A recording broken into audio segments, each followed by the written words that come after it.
নমস্কার বন্ধুরা, স্বাদে আহ্লাদ ইউটিউব চ্যানেলে আমাদের সবাইকে স্বাগত। আজও আমি একটা রান্না নিয়ে চলে এসেছি। আজ আমি আমাদেরকে বানিয়ে দেখাবো গ্রাম্য পদ্ধতিতে শোল মাছের ঝাল। চলুন তাহলে। মাছটা দেখুন একবার, বালতির মধ্যে মনে হচ্ছে ছোট, কিন্তু ছোট না, কিন্তু কত বড় মাছ দেখুন বাবা। শুধু মাছের সাইজটা একবার দেখুন, পুরো একদম হলুদ হয়ে গেছে মাছটা। ও বাবা, এই যে কত বড়, ধরে রাখতে পারছি না। এখন মাছটা আমি কেটে নেব।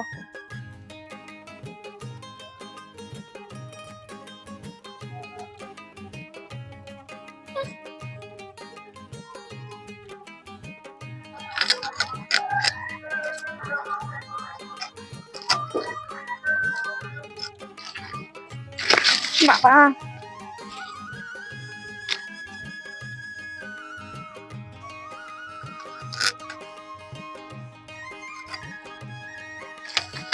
কাটতেই পারছি না।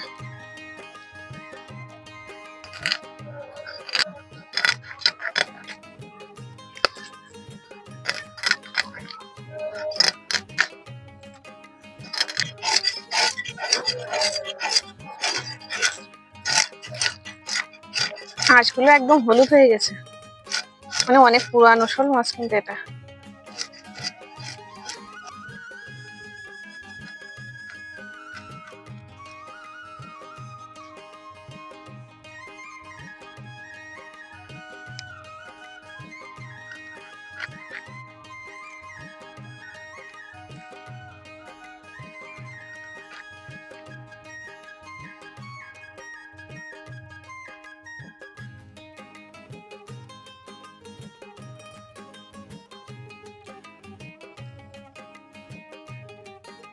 আমি তো মাছগুলো কেটে ধুয়ে নিয়ে চলে এসেছি। এখন মাছগুলো ভাজার আগে আমি একটা মশলা বানিয়ে নেব।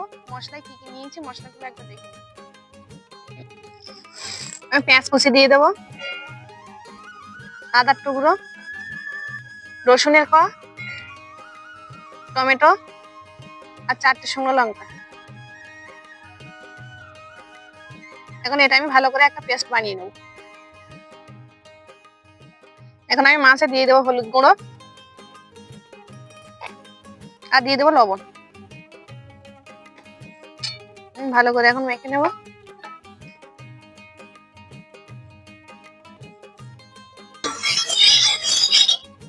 আমি এখন মাছগুলো ভেজে নেব।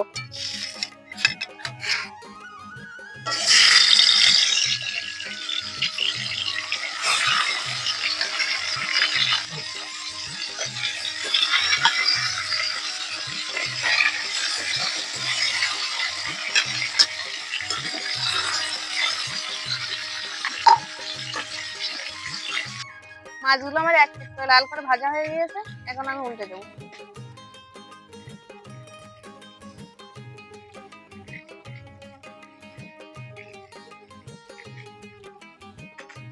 মাছগুলো তো আমি লাল করে ভেজে নিয়েছি। এখন মাছগুলো আমি তুলে নেব।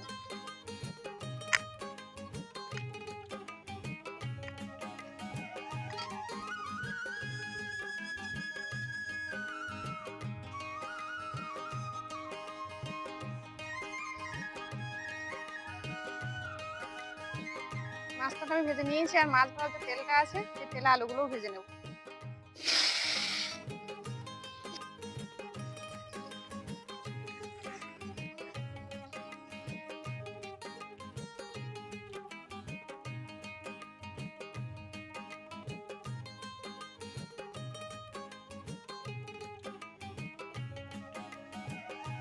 এখন আমি তেলে দিয়ে দেবো গোটা গরম মশলা আর একটা শুকনো লঙ্কা।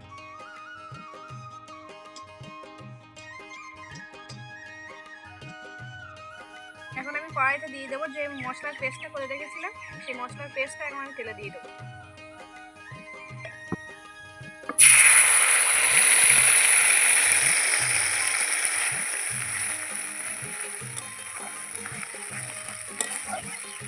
এখন এই মশলার মধ্যে দিয়ে দেবো হলুদ গুঁড়ো আর দিয়ে দেবো লঙ্কার গুঁড়ো, দিয়ে এখন ভালো করে কষিয়ে নেব।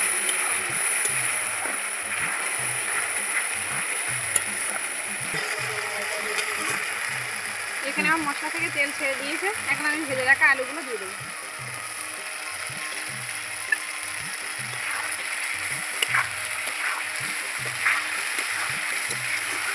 আমি আবারও ভালো করে কষিয়ে নিই। মশলাটা তো আমি ভালো করে এখানে কষিয়ে নিয়েছি আলুটা দিয়ে। এখন আমি জল দিয়ে দেবো।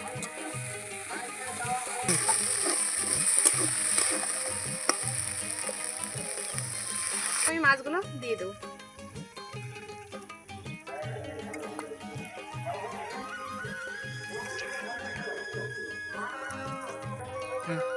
এখন আমি গোটা কাঁচা লঙ্কা দিয়ে দেবো 4টে।